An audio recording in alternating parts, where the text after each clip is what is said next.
नमस्कार भक्तगण, स्वागत है आपका हमारे YouTube चैनल भक्ति पथ में। च्यवन भृगु मुनि के पुत्र थे। एक बार भी तप करने बैठे तो तप करते करते उन्हें हजारों वर्ष व्यतीत हो गए। यहाँ तक कि उनके शरीर में दीमक मिट्टी चढ़ गई और लता पत्तों ने उनके शरीर को ढक लिया।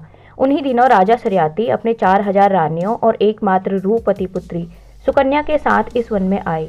सुकन्या अपनी सहेलियों के साथ घूमते हुए दीमक मिट्टी एवं लता पत्तों से ढके हुए तप करते च्यवन के पास पहुंच गई। उसने देखा कि दीमक मिट्टी के टीले में 2 गोल गोल छिद्र दिखाई पड़ रहे हैं, जो कि वास्तव में च्यवन ऋषि की आंखें थी।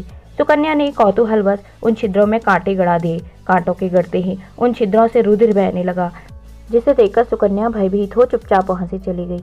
आंखों में कांटे गड़ जाने के कारण च्यवन ऋषि अंधे हो गए।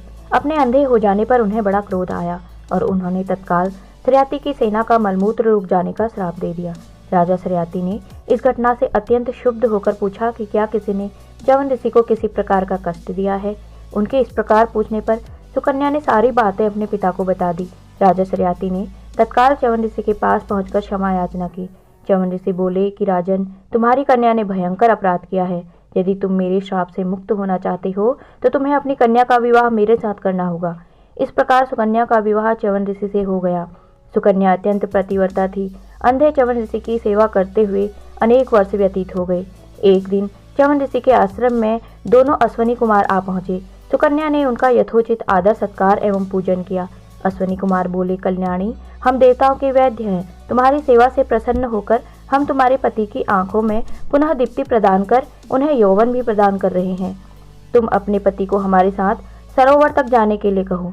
च्यवन ऋषि को साथ लेकर दोनों अश्वनी कुमारों ने सरोवर में डुबकी लगाई। डुबकी लगाकर निकलते ही च्यवन ऋषि की आंखें ठीक हो गई और वे अश्वनी कुमार जैसे ही युवक बन गए। उनका रूप, रंग, आकृति आदि बिल्कुल अश्वनी कुमारों जैसा ही हो गया। उन्होंने सुकन्या से कहा कि देवी, तुम हम में से अपने पति को पहचान कर उसे अपने आश्रम ले जाओ। इस प्रकार सुकन्या ने अपनी तेज बुद्धि और पतिव्रता धर्म से अपने पति को पहचान कर उनका हाथ पकड़ लिया। सुकन्या की तेज बुद्धि और पतिव्रता धर्म से अश्वनी कुमार अत्यंत प्रसन्न हुए और उन दोनों को आशीर्वाद देकर वहां से चले गए। अगर आपको कथा अच्छी लगी हो तो चैनल को सब्सक्राइब करें, वीडियो को लाइक करें और अपने दोस्तों के साथ शेयर करें। धन्यवाद।